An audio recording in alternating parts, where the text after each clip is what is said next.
জামালপুর জেলার মাদারগঞ্জের মধ্যে এই সেতু নির্মিত হলে উত্তরবঙ্গ। মোহাম্মদ মুস্তাফিজুর রহমান বাবুল, জামালপুর ৩।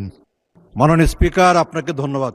ইতিমধ্যে গৃহীত 2026-27 অর্থ বছরের বাজেটে যমুনা নদীর উপর দ্বিতীয় সেতু নির্মাণের প্রস্তাব করা হয়েছে এবং এই বছরই সম্ভবত যাচাই করে স্থান নির্ধারণের সিদ্ধান্ত নেওয়া হবে মর্মে সংসদকে অবহিত করা হয়েছে।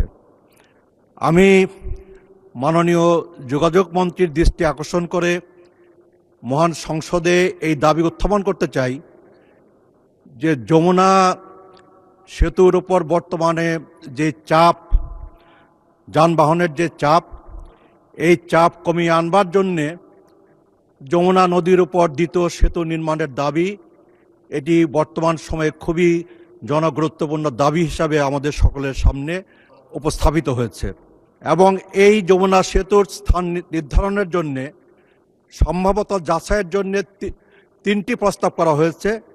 একটি প্রস্তাবে বলা হয়েছে বগুড়া জেলার সারিয়াকান্দি এবং জামালপুর জেলার মাদারগঞ্জ উপজেলার মধ্যে এই সেতু নির্মাণ করার জন্যে।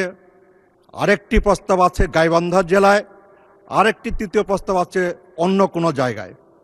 মাননীয় স্পিকার, আমি মাননীয় যোগাযোগ মন্ত্রীর দৃষ্টি আকর্ষণ করে বলতে চাই যে বগুড়া জেলা শহীদ প্রেসিডেন্ট জিয়াউর রহমানের জেলা বগুড়া জেলা, আমাদের মাননীয় প্রধানমন্ত্রীর জেলা বগুড়া জেলা।